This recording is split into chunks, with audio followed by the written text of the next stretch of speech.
KPCC യോഗത്തിൽ VM. സുധീരനെതിരെ രൂക്ഷ വിമർശനം. തോൽവിയുടെ ഉത്തരവാദിത്തം ഏറ്റെടുത്ത് സുധീരൻ സ്ഥാനമൊഴിയണമെന്ന് കെ. ബാബു.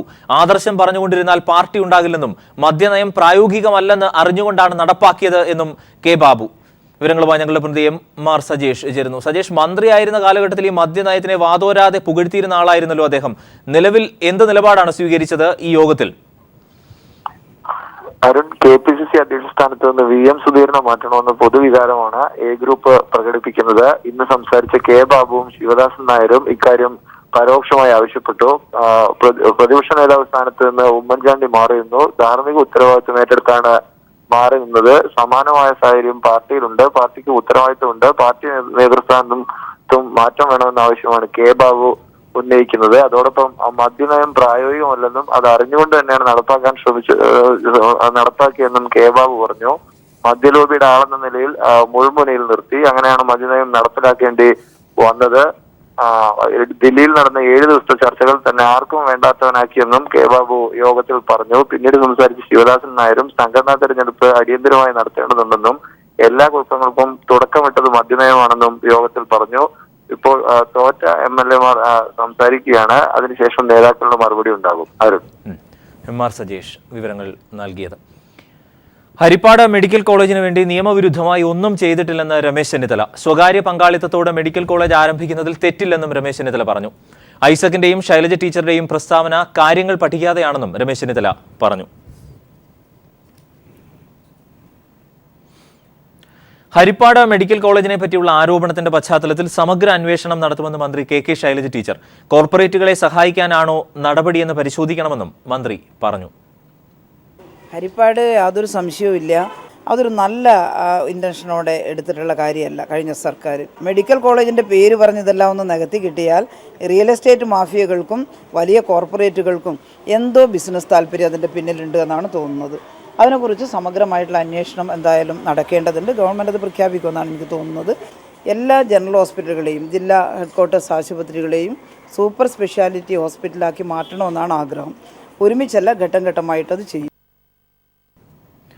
വികസനത്തിന് വേണ്ടി പരിസ്ഥിതിയെയും പരിസ്ഥിതിക്ക് വേണ്ടി വികസനത്തെയും മുരടിപ്പിക്കില്ലെന്ന് മുഖ്യമന്ത്രി പിണറായി വിജയൻ. കേരളത്തിൽ ഖനനം പൊതുമേഖലയിലാക്കുമെന്നും മുഖ്യമന്ത്രി പറഞ്ഞു. പരിസ്ഥിതി ദിനാചരണത്തിന്റെ സംസ്ഥാനതല ഉദ്ഘാടനം നിർവഹിക്കുകയായിരുന്നു അദ്ദേഹം. അതിരപ്പള്ളി പദ്ധതിയിൽ മുഖ്യമന്ത്രിയുടെ നിലപാടിനോട് യോജിക്കുന്നതായി ചടങ്ങിൽ പങ്കെടുത്ത് കെ. മുരളീധരൻ എം.എൽ.എ. പറഞ്ഞു.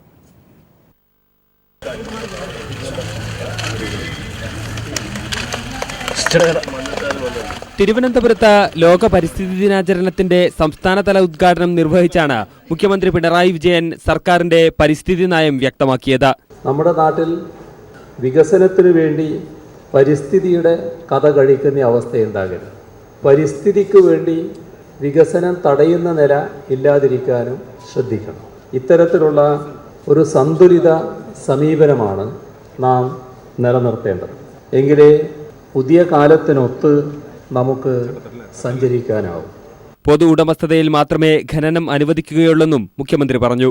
ഖനനം പൊതു ഉടമസ്ഥതയിലാകണമെന്ന കാഴ്ചപ്പാടിൽ തന്നെയാണ് LDF ഗവൺമെന്റ് ഉറച്ചു നിൽക്കുന്നത്. വന്യജീവികളുടെ സംരക്ഷണത്തിനൊപ്പം അവരിൽ നിന്നും മനുഷ്യരെ സംരക്ഷിക്കുന്നതിനും തുല്യ പ്രാധാന്യം നൽകുമെന്നും പിണറായി പറഞ്ഞു. അന്ധവും തീവ്രവും അശാസ്ത്രീയവുമായ പരിസ്ഥിതി മൗലികവാദ നിലപാടുകൾ നിയന്ത്രിക്കണമെന്നും പരിസ്ഥിതി വിഷയങ്ങളിൽ നിയമം കർശനമാക്കണമെന്നും പിണറായി വിജയൻ നേരത്തെ ഫേസ്ബുക്ക് പോസ്റ്റിൽ വ്യക്തമാക്കിയിരുന്നു. അതേസമയം അതിരപ്പള്ളി പദ്ധതിയിൽ മുഖ്യമന്ത്രിക്ക് പിന്തുണയുമായി ചടങ്ങിൽ കെ. മുരളീധരൻ എം.എൽ.എ. രംഗത്തെത്തി. അതിരപ്പള്ളിയുടെ കാര്യത്തിൽ ഞാൻ മുഖ്യമന്ത്രി എടുത്ത നിലപാടിനെ സ്വാഗതം ചെയ്യുന്നതാണ്. ഞാനും കുറച്ചു കാലം ഈ വകുപ്പ് കൈകാര്യം ചെയ്ത ഒരാളാണ്. അതുകൊണ്ട് എനിക്കറിയാം, ആവശ്യത്തിന് പകുതി മാത്രം ഉൽപ്പാദിപ്പിക്കുകയും കൂടുതൽ വില കൊടുത്ത് മറ്റ് സംസ്ഥാനങ്ങളിൽ നിന്ന് വാങ്ങിക്കൊണ്ട് നമുക്കിനി മുന്നോട്ട് പോകാൻ സാധ്യമല്ല. പരിസ്ഥിതി സംരക്ഷണമെന്നാൽ വികസനം തടയലല്ലെന്നും കെ. മുരളീധരൻ പറഞ്ഞു. News bureau, Thiruvananthapuram. സർക്കാരിന്റേത് നല്ല തുടക്കമാണെന്ന് എം.പി. വീരേന്ദ്രകുമാർ. അതിരപ്പള്ളിയിലും മുല്ലപ്പെരിയാറിലും എക്കാലത്തും ഒരേ നിലപാടുണ്ടാകണമെന്നില്ലെന്നും വീരേന്ദ്രകുമാർ കോഴിക്കോട് പറഞ്ഞു. തുടങ്ങിയിട്ടേ ഉള്ളൂ. തുടങ്ങുന്ന അന്ന് തന്നെ വിലയിരുത്തലൊക്കെ പൂർത്തിയാവും. നല്ല തുടക്കാമെന്നാണ് ഞാൻ പറഞ്ഞത്. പിന്നെ ഇപ്പോൾ അസംബ്ലി ഡിസ്കഷൻ വന്നിട്ടില്ല. ഇനി അതിരപ്പള്ളിയാണ് അല്ലെങ്കിൽ ഏതാണ് മറ്റേ മുല്ലപ്പെരിയാർ ഡിസ്കഷൻ. രാഷ്ട്രീയത്തിൽ ഇന്നും പഴയ നിലപാടല്ല, നിലപാടുകൾ മാറിക്കൊണ്ടിരിക്കും. ലോക പരിസ്ഥിതി ദിനാചരണത്തിന്റെ ഭാഗമായി CPIMന്റെ നേതൃത്വത്തിൽ സംസ്ഥാന വ്യാപകമായി ശുചീകരണ പ്രവർത്തനങ്ങൾ നടന്നു. തിരുവനന്തപുരം പാങ്ങോട് മാർക്കറ്റിൽ നടന്ന ശുചീകരണ പ്രവർത്തനങ്ങളിൽ സംസ്ഥാന സെക്രട്ടറി കോടിയേരി ബാലകൃഷ്ണൻ പങ്കെടുത്തു. കേരളത്തെ മാലിന്യമുക്തമാക്കാനും അതുവഴി മഴക്കാല രോഗങ്ങളിൽ നിന്ന് രക്ഷ നേടുന്നതിനും മഴക്കാല പൂർവ്വ ശുചീകരണ പ്രവർത്തനങ്ങൾ നടത്താൻ CPIM ആഹ്വാനം നൽകിയിരുന്നു. ഇതിന്റെ ഭാഗമായി സംസ്ഥാനത്തെമ്പാടും CPIMന്റെയും വർഗബഹുജന സംഘടനകളുടെയും നേതൃത്വത്തിൽ ശുചീകരണ പ്രവർത്തനങ്ങൾ നടന്നു. പരിസ്ഥിതി സംരക്ഷിച്ചുകൊണ്ടുള്ള വികസനമാണ് ഇടതുപക്ഷ ഗവൺമെൻറ് കേരളത്തിൽ നടപ്പാക്കാൻ പോകുന്നത്.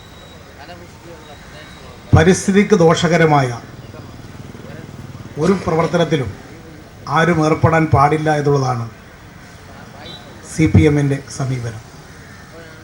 അതിൻ്റെ അടിസ്ഥാനമായിട്ടായിരിക്കും ഓരോ പദ്ധതികൾക്കും ഗവൺമെൻറ് രൂപം നൽകാൻ പോകുന്നത്.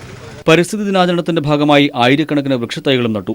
തദ്ദേശ സ്ഥാപനങ്ങളുടെ നേതൃത്വത്തിലും സംസ്ഥാന വ്യാപകമായി ശുചീകരണ പ്രവർത്തനങ്ങൾ നടന്നു. മന്ത്രിമാർ, MLAമാർ, പാർട്ടി നേതാക്കൾ തുടങ്ങിയവർ വിവിധ കേന്ദ്രങ്ങളിൽ ശുചീകരണ പ്രവർത്തനങ്ങൾക്ക് നേതൃത്വം നൽകി. ലോക പരിസ്ഥിതി ദിനാചരണത്തിന്റെ ഭാഗമായി DYFIയുടെ നേതൃത്വത്തിൽ ഈ മാസം 10 വരെ സംസ്ഥാന വ്യാപകമായി വൃക്ഷത്തൈകൾ നടും. വൃക്ഷത്തൈ നടീലിന്റെ സംസ്ഥാനതല ഉദ്ഘാടനം തിരുവനന്തപുരത്ത് പൊട്ടക്കുഴിയിലെ AKG പാർക്കിൽ വൈദ്യുതി മന്ത്രി കടകംപള്ളി സുരേന്ദ്രൻ നിർവഹിച്ചു. News bureau, Thiruvananthapuram. പരിസ്ഥിതി ദിനത്തിൽ ജൈവ വൈവിധ്യ ഉദ്യാന സംരംഭവുമായി EMS അക്കാദമി 2.5 ഏക്കർ സ്ഥലത്ത് 1000-ഓളം സസ്യ ഔഷധ വൃക്ഷത്തൈകളാണ് നട്ടുവളർത്തുക. ഇലഞ്ഞിത്തൈ നട്ടുകൊണ്ടാണ് CPM സംസ്ഥാന സെക്രട്ടറി കോടിയേരി ബാലകൃഷ്ണൻ ഉദ്യാനത്തിന് തുടക്കം കുറിച്ചത്. ജൈവ കൃഷിക്ക് വലിയ പ്രാധാന്യം നൽകുന്ന തിരുവനന്തപുരം EMS അക്കാദമി നഷ്ടപ്പെട്ട പ്രകൃതി സമ്പത്ത് പുനഃസ്ഥാപിക്കുക എന്ന ലക്ഷ്യത്തോടെയാണ് പുതിയ സംരംഭം ആരംഭിച്ചിരിക്കുന്നത്. ജൈവ വൈവിധ്യ ഉദ്യാനത്തിനാണ് ഇവിടെ പരിസ്ഥിതി ദിനത്തിൽ തുടക്കമായിരിക്കുന്നത്. EMS അക്കാദമിയിലെ 2.5 ഏക്കർ സ്ഥലത്താണ് ഉദ്യാനം തയ്യാറാകുന്നത്. ഇലഞ്ഞിത്തൈ നട്ടുകൊണ്ട് CPIM സംസ്ഥാന സെക്രട്ടറി കോടിയേരി ബാലകൃഷ്ണൻ ഇതിന് തുടക്കം കുറിച്ചു. 1000-ൽ പരം സസ്യ ഔഷധ വൃക്ഷങ്ങളാണ് ഇവിടെ നട്ടുവളർത്തുക. തിരുവനന്തപുരത്തെ ജൈവ വൈവിധ്യ പാർക്കായി ഇത് വികസിപ്പിക്കുമെന്ന് കോടിയേരി ബാലകൃഷ്ണൻ പറഞ്ഞു. ഇവിടെ 1000-ൽ പരം വിവിധ തരത്തിലുള്ള മരങ്ങൾ വെച്ചുപിടിപ്പിക്കുന്നൊരു പദ്ധതിയാണ്. നമ്മുടെ ഈ തിരുവനന്തപുരം ജില്ലയിൽ തന്നെ ഏറ്റവും നല്ല ഒരു ജൈവ വൈവിധ്യ പാർക്ക് എന്നുള്ള നിലയിൽ ഇത് ഭാവിയിൽ വികസിക്കും. അത്യപൂർവയിനം വൃക്ഷങ്ങൾ, ഔഷധ സസ്യങ്ങൾ എന്നിവ കൊണ്ട് കുട്ടികൾക്കായി നക്ഷത്രവനവും ഇവിടെ തയ്യാറാകും. ജൈവ വൈവിധ്യ ഉദ്യാനത്തിന്റെ സംരക്ഷണമായി ഇതിന് സമീപത്തെ കുളവും മാറും. കുളത്തിൽ മത്സ്യകൃഷിയും ഉടൻ ആരംഭിക്കും. ഇത്തരം സംരംഭങ്ങളിലൂടെ അരുവികൾ, കുളം, കാവുകൾ എന്നിവ സംരക്ഷിച്ചുകൊണ്ടുള്ള പ്രകൃതി സംരക്ഷണത്തിനാണ് CPIM ലക്ഷ്യം വയ്ക്കുന്നത്. News bureau, Thiruvananthapuram. ജിഷ വധക്കേസ് അന്വേഷണത്തിന്റെ ഭാഗമായി DGP ലോക്നാഥ് ബെഹ്റ പെരുമ്പാവൂരിലെ കൊലപാതകം നടന്ന വീട് സന്ദർശിച്ചു. ജിഷയുടെ അമ്മ രാജേശ്വരിയെ കണ്ട് DGP കാര്യങ്ങൾ ചോദിച്ചറിഞ്ഞു. അന്വേഷണം മാജിക് അല്ലെന്ന് പറഞ്ഞ DGP പ്രതിയെ പിടികൂടുക തന്നെ ചെയ്യുമെന്ന് വ്യക്തമാക്കി. പെരുമ്പാവൂർ സന്ദർശനത്തിന് ശേഷം ആലുവ പോലീസ് ക്ലബ്ബിലെത്തിയ DGP അന്വേഷണ സംഘവുമായി ചർച്ച നടത്തി. രാവിലെ 8 മണിയോടെയാണ് DGP ലോക്നാഥ് ബെഹ്റ പെരുമ്പാവൂരിൽ ജിഷയുടെ കൊലപാതകം നടന്ന വീട്ടിലെത്തിയത്. വീടിനകത്തും പരിസര പ്രദേശങ്ങളിലും DGP വിശദ പരിശോധന നടത്തി. അന്വേഷണം മാജിക് അല്ലെന്ന് DGP പറഞ്ഞു. ചില കേസ് 24 മണിക്കൂറിനുള്ളിൽ തെളിയിക്കാൻ കഴിയുമെങ്കിൽ മറ്റു ചിലത് 1 വർഷമെടുത്തേക്കും. പ്രതിയെ പിടികൂടുക തന്നെ ചെയ്യുമെന്നും DGP മാധ്യമങ്ങളോട് പറഞ്ഞു. കേസ് ഡിറ്റക്ട് ആയ ശേഷം മാത്രം അതൊന്നും എന്താ ക്രൂഷ്യൽ ഇമ്പോർട്ടൻ്റ് അങ്ങ് പറയാം. ഇൻവെസ്റ്റിഗേഷൻ ഇപ്പോൾ നടക്കുന്നുണ്ടോ? ഞങ്ങൾ ഇത് തെളിയിക്കാൻ വേണ്ടിയിട്ടാണ് വളരെ ഒരു ഫോക്കസ്ഡ് രീതിയിൽ ഞങ്ങൾ നോക്കാം. സോ അതാണ് അതുകൊണ്ട് ഞാൻ നേരത്തെ കണ്ടിട്ടില്ലായിരുന്നു. സോ ഞാൻ വന്നു. See madam, one thing is that investigation is not magic. അപ്പോൾ നമുക്ക് ഇൻവെസ്റ്റിഗേഷൻ ഒരു സാങ്കേതിക ഒരു സയൻറ്റിഫിക് രീതിയിൽ കൊണ്ടുപോകണം. സോ എൻ്റെ എക്സ്പീരിയൻസ് പ്രകാരം ഒരു കേസിന് നമ്മൾ 24 hours ഡിറ്റക്ട് ചെയ്യാം. ഒരു കേസിന് 1 വർഷം പോലെ പിടിക്കും. പക്ഷേ ഞങ്ങൾ പിന്നെ ഈ കേസ് പെട്ടെന്ന് തെളിയിക്കാം. പെരുമ്പാവൂർ താലൂക്ക് ആശുപത്രിയിലെത്തി DGP ജിഷയുടെ അമ്മ രാജേശ്വരിയെ കണ്ട് കാര്യങ്ങൾ ചോദിച്ചറിഞ്ഞു.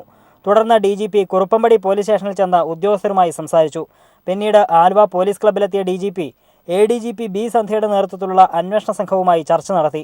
കേസിന് മേൽനോട്ടം വഹിക്കുന്നതിന്റെ ഭാഗമായി ഇന്നലെയാണ് DGP ലോക്നാഥ് ബെഹ്റ കൊച്ചിയിലെത്തിയത്. News bureau, Kochi.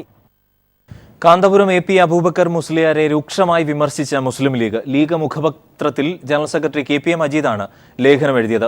സമുദായത്തെ സംഘപരിവാർ പാളയത്തിലെത്തിക്കുന്ന നികൃഷ്ട നീക്കമാണ് കാന്തപുരത്തിന്റെ നേതൃത്വത്തിൽ താമര സുന്നികൾ ചെയ്യുന്നത് എന്നും ലീഗ് നിലപാട് വ്യക്തമാക്കുന്നു. സംഘ് പരിവാറിന് വേണ്ടി പ്രവർത്തിക്കുന്ന മുസ്ലിം പണ്ഡിതൻ എന്നാണ് League general secretary KPA Majeed Kanthapuram Abubakar മുസ്ലിയാരെ ഇന്ന് വിശേഷിപ്പിച്ചത്. ഒരു മുസ്ലിം പണ്ഡിതൻ ഇത്രയേറെ തരം താഴുന്നത് ആദ്യമെന്നാണ് ലീഗ് ജനറൽ സെക്രട്ടറിയുടെ ലേഖനത്തിൽ പറയുന്നത്. ലീഗ് മുഖപത്രത്തിലെ ലേഖനത്തിൽ കാന്തപുരത്തിനെതിരെ കഠിന വിമർശനങ്ങളാണ് ഉടനീളം ഉയർത്തുന്നത്. വ്യക്തിപരമായ വലിയ നേട്ടങ്ങൾക്കും സംഘടനാപരമായ ചെറിയ നേട്ടങ്ങൾക്കും വേണ്ടി മഞ്ചേശ്വരത്ത് BJP സ്ഥാനാർത്ഥിക്ക് കാന്തപുരം വോട്ടുമറിച്ചു എന്ന് KPA മജീദ് ഇന്ന് എഴുതുന്നു. തുടർന്ന് അങ്ങോട്ടുള്ള വിമർശനങ്ങൾ ഇങ്ങനെ: ഓരോ തെരഞ്ഞെടുപ്പിലും ആർക്കാണ് തങ്ങളുടെ വോട്ടെന്ന് പറയാതെ കാന്തപുരം ജയിച്ചവനെ പിന്തുണച്ച് പിന്നീട് പറയും. ലീഗിനോട് പോലും ഇത്തരത്തിൽ പെരുമാറിയിട്ടുണ്ട്. കേരളത്തിലെ മുസ്ലിം ജനവിഭാഗങ്ങൾക്കിടയിൽ അഭിപ്രായ വ്യത്യാസങ്ങൾ ഉണ്ടാക്കി വിഭാഗീയത സൃഷ്ടിച്ച് ഒരു കൂട്ടം ആൾക്കാരെ സംഘപരിവാർ ആലയത്തിലേക്ക് കൊണ്ടുപോകുന്ന കാന്തപുരത്തിന്റെ നികൃഷ്ട നീക്കങ്ങൾ എന്നും KPA മജീദ് ലേഖനത്തിൽ വിമർശിക്കുന്നു. കാന്തപുരവും താമരസുന്നികളും ഇതൊക്കെ മനസ്സിലാക്കുന്നത് നന്നാകും എന്ന വാക്കോടുകൂടിയാണ് ലേഖനം KPA മജീദ് അവസാനിപ്പിക്കുന്നത്. ഞങ്ങൾ ഞങ്ങളുടെ നേതാക്കന്മാരെയും പ്രമുഖരെയും അനുസരിക്കുകയും അങ്ങനെ അവർ ഞങ്ങളെ വഴിതെറ്റിക്കുകയുമാണുണ്ടായത് എന്ന ഖുർആന്റെ വചനം കൂടി ലേഖനത്തിനു മുകളിൽ ചന്ദ്രിക നിരത്തുന്നു എന്നതും ശ്രദ്ധേയം. News desk people TV news. 5 രാജ്യങ്ങളിൽ സന്ദർശനം നടത്തുന്ന പ്രധാനമന്ത്രി നരേന്ദ്രമോദി ഇന്ന് സ്വിറ്റ്സർലൻഡിലെത്തും. സ്വിറ്റ്സർലൻഡ് സന്ദർശനത്തിനിടയിൽ കള്ളപ്പണ വിഷയം വിശദമായി ചർച്ച ചെയ്യുമെന്നാണ് സൂചന. കള്ളപ്പണ വിഷയത്തിൽ സ്വിസ് അധികാരികളുമായി നിരന്തരം ബന്ധപ്പെടുന്നുണ്ടെന്നാണ് സർക്കാർ അവകാശവാദം. ശനിയാഴ്ചത്തെ അഫ്ഗാൻ സന്ദർശനത്തിന് ശേഷമാണ് നരേന്ദ്രമോദി ഇന്ന് സ്വിറ്റ്സർലൻഡിലെത്തുന്നത്. കള്ളപ്പണ വിഷയം സ്വിറ്റ്സർലൻഡ് സന്ദർശനത്തിനിടയിൽ വിശദമായി ചർച്ചയാകുമെന്നാണ് സൂചന. വിദേശ ബാങ്കുകളിൽ കള്ളപ്പണ നിക്ഷേപമുള്ള 1600 ഇന്ത്യക്കാരുടെ പേര് വിവരങ്ങൾ പുറത്തുവന്നിരുന്നു. കള്ളപ്പണ നിക്ഷേപകരായ ഇന്ത്യക്കാരെ കണ്ടെത്താൻ കേന്ദ്ര സർക്കാർ രൂപീകരിച്ച പ്രത്യേക അന്വേഷണ സംഘത്തിന് കാര്യമായി പുരോഗതി കൈവരിക്കാനായിട്ടില്ല. കള്ളപ്പണം തിരിച്ചുകൊണ്ടുവരുമെന്ന പ്രധാനമന്ത്രിയുടെ വാഗ്ദാനം ഇതുവരെ പാലിക്കാത്തതിലുള്ള കടുത്ത വിമർശനത്തിനിടയിൽ കൂടിയാണ് കൂടിക്കാഴ്ച. കള്ളപ്പണ വിഷയത്തിൽ സ്വിസ് അധികാരികളുമായി നിരന്തരം ബന്ധപ്പെടുന്നുണ്ടെന്നാണ് വിദേശകാര്യ സെക്രട്ടറി S. ജയശങ്കർ കഴിഞ്ഞ ദിവസം വ്യക്തമാക്കിയത്. ഇരട്ട നികുതി ഒഴിവാക്കൽ കരാർ പ്രകാരം ചർച്ച പുരോഗമിക്കുന്നതിനിടയിലാണ് ഇന്ന് മോദി സ്വിറ്റ്സർലൻഡിലെത്തുന്നത്. NSG അംഗത്വത്തിനായി സ്വിറ്റ്സർലൻഡിന്റെ പിന്തുണയും ഇന്ത്യ തേടും. തുടർന്ന് തിങ്കളാഴ്ച പ്രധാനമന്ത്രി വാഷിംഗ്ടണിലേക്ക് തിരിക്കും. News bureau, Delhi. ലോക പരിസ്ഥിതി ദിനാചരണത്തിന്റെ ഭാഗമായി എൻട്രി വിത്ത് ലവ് പദ്ധതിക്ക് തുടക്കം കുറിച്ചു. ഇടുക്കി കുമാരമംഗലം വില്ലേജ് ഇന്റർനാഷണൽ സ്കൂളിൽ നടന്ന ചടങ്ങിൽ മമ്മൂട്ടി പദ്ധതി ഉദ്ഘാടനം നിർവഹിച്ചു. I pledge to protect our precious trees that support all forms of lives by purifying the air we breathe, by providing fruits to eat, by beautifying our surroundings with blossoms and fragrance. ലോക പരിസ്ഥിതി ദിനാചരണത്തിന്റെ ഭാഗമായാണ് പത്മശ്രീ ഭരത് മമ്മൂട്ടി ഭൂമിയുടെ നന്മയ്ക്കായി പ്രതിജ്ഞാവാചകം കുരുന്നുകൾക്ക് ചൊല്ലിക്കൊടുത്തത്. Idukki Kumaramangalam village international സ്കൂളിൽ നടന്ന പരിപാടി പുതുതലമുറയ്ക്ക് പരിസ്ഥിതി സ്നേഹത്തിലേക്കുള്ള വഴികാട്ടിയായി. പേപ്പറിൽ തീർത്ത പേനയിൽ നിന്നും കുട്ടികളെ പരിസ്ഥിതിയുടെ നിലനിൽപ്പിനായും നന്മയുടെ നാളേക്കായും കൈപിടിച്ചുയർത്തുന്ന എൻട്രി പദ്ധതിയും വിത്ത് ലവ് എന്ന പേരിൽ മരങ്ങൾ നട്ടുവളർത്താനുള്ള പദ്ധതിക്കും മഹാനടൻ മമ്മൂട്ടി കുരുന്നുകളെ സാക്ഷിയാക്കി തുടക്കം കുറിച്ചു. കുഞ്ഞു കുട്ടികളോട് എനിക്ക് പറയാനുള്ളത്, നമ്മളെല്ലാവരും ഈ ആഘോഷ ദിവസങ്ങളിൽ മരം നടും. ആരോ പറഞ്ഞതുപോലെ എല്ലാ വർഷവും എന്നെ മരം നടാൻ വിളിക്കും. അതേ സ്ഥലത്ത് തന്നെ ഞാൻ ഓരോ മരം നടും. നിങ്ങൾക്കത് മനസ്സിലായിട്ടില്ല, ഒന്നുകൂടെ ഞാൻ വിശദീകരിക്കാം. ഈ കഴിഞ്ഞ കൊല്ലം ഞാൻ നട്ടത് അതേ സ്ഥലത്ത് തന്നെയാണ് ഞാൻ ഈ കൊല്ലം വീണ്ടും മരം നടുന്നത്. കഴിഞ്ഞ കൊല്ലം നട്ട മരം അന്നത്തോട് പോയി. ഇക്കൊല്ലം അതേ സ്ഥലത്ത് വീണ്ടും അടുത്ത കൊല്ലവും അതേ സ്ഥലത്ത് മരം നടുന്ന അവസ്ഥയുണ്ടാവരുത്. ഒരു സ്ഥലത്ത് ഒരു മരമേ നടാവൂ. ആ മരത്തിനെ സംരക്ഷിക്കുകയും വളർത്തി വലുതാക്കുകയും ചെയ്യേണ്ട ഉത്തരവാദിത്വം കൂടെ നമുക്കുണ്ട്. ഉപയോഗിച്ച ശേഷം വലിച്ചെറിയപ്പെടുന്ന പേപ്പർ പേനയുടെ അറ്റത്ത് പൊതിഞ്ഞുവെക്കുന്ന അഗസ്ത്യമര വിത്ത് ഭൂമിയിൽ വളർന്ന് വരും തലമുറയ്ക്ക് ഭൂമിയുടെ പച്ചപ്പ് കാണിച്ചു നൽകും എന്നതാണ് വിത്ത് ലവിലൂടെ സംഘാടക ലക്ഷ്മി എൻ മേനോൻ കാട്ടിത്തരുന്നത്. News bureau, Idukki. Mumbai Pune express വേയിൽ വാഹനാപകടത്തിൽ 17 മരണം. ബസും കാറും കൂട്ടിയിടിച്ചാണ് അപകടമുണ്ടായത്. ഇടിയുടെ ആഘാതത്തിൽ ബസ് 20 അടി താഴ്ചയിലേക്ക് മറിഞ്ഞു. കാറുകൾക്ക് മുകളിലേക്കാണ് ബസ് മറിഞ്ഞത്. 30-ലധികം പേർക്ക് പരിക്കേറ്റു. ബോക്സിംഗ് ഇതിഹാസം മുഹമ്മദ് അലിയുടെ സംസ്കാരം വെള്ളിയാഴ്ച നടക്കും. മുഹമ്മദ് അലിയുടെ മരണത്തിൽ ദുഃഖം രേഖപ്പെടുത്തി ഒബാമ ഉൾപ്പെടെയുള്ള ലോക നേതാക്കൾ ആദരാഞ്ജലികൾ അർപ്പിച്ചു. ബിൽ ക്ലിന്റൺ മുഹമ്മദ് അലിയുടെ സംസ്കാര ചടങ്ങിൽ പങ്കെടുക്കും. കടക്കരത്തിൽ ലോകം കാൽക്കീഴിലാക്കിയവൻ ഇനിയില്ല എന്ന സത്യം കായിക ലോകം ഇനിയും ഉൾക്കൊണ്ടിട്ടില്ല. ലോകത്തിന്റെ കണ്ണും കാതും ആ ഇടിക്കൂട്ടിനെ പൊതിഞ്ഞു നിന്ന കാലത്തു നിന്നും മുഹമ്മദ് അലിയുടെ വിയോഗ വാർത്തയിൽ തരിച്ചിരിക്കുകയാണ് ലോകം. മുഹമ്മദ് അലിയുടെ സംസ്കാരം വെള്ളിയാഴ്ച ജന്മനാടായ കെന്റക്കിയിലെ ലൂയിവില്ലയിൽ നടക്കും. അമേരിക്കൻ മുൻ പ്രസിഡന്റ് ബിൽ ക്ലിന്റൺ ഉൾപ്പെടെയുള്ള ലോക നേതാക്കൾ മുഹമ്മദ് അലിയുടെ സംസ്കാര ചടങ്ങിൽ സംബന്ധിക്കും. മുഹമ്മദ് അലിയുടെ മൃതദേഹവും വഹിച്ചുകൊണ്ടുള്ള വിലാപയാത്രയോടെയാണ് സംസ്കാര ചടങ്ങുകൾ ആരംഭിക്കുന്നത്. ശവസംസ്കാര ചടങ്ങുകൾ ലോകമെമ്പാടുമുള്ള കായികപ്രേമികൾക്ക് ഓൺലൈൻ വഴി തത്സമയം കാണാനുള്ള സൗകര്യവും ഒരുക്കിയിട്ടുണ്ട്. മരണവാർത്ത പുറത്തു വന്നപ്പോൾ മുതൽ ലോക നേതാക്കളുടെയെല്ലാം അനുശോചന പ്രവാഹമാണ്. US president Barack Obama, bill Clinton, Raul Castro അടക്കമുള്ളവർ ഈ മഹാതാരത്തിന്റെ വിയോഗത്തിൽ ആദരാഞ്ജലികൾ അർപ്പിച്ചു. കായിക ലോകത്തിന് തീരാനഷ്ടമാണ് മുഹമ്മദ് അലിയുടെ വിയോഗമെന്ന് ബ്രസീലിയൻ ഫുട്ബോൾ താരം പെലെ അനുസ്മരിച്ചു. ഇടിക്കൂട്ടിലെ പേടി സ്വപ്നം, ബോക്സിംഗ് ചക്രവർത്തി മുഹമ്മദ് അലിക്ക് കായിക ലോകം ചാർത്തി നൽകിയ വിശേഷണങ്ങൾ അവസാനിക്കില്ല. ഇടിക്കൂട്ടിലെ കരുത്തുകൊണ്ട് മാത്രമല്ല, വർണ്ണവെറിക്കെതിരായ രാഷ്ട്രീയ നിലപാടിനാലുമാണ് ലോകം അലിയെ ഓർക്കുന്നത്. ഇടിനാദം നിലച്ചെങ്കിലും മുഹമ്മദ് അലി എന്ന മിന്നൽ പിന്നാർ ഇനിയും ജ്വലിക്കും. Sports desk.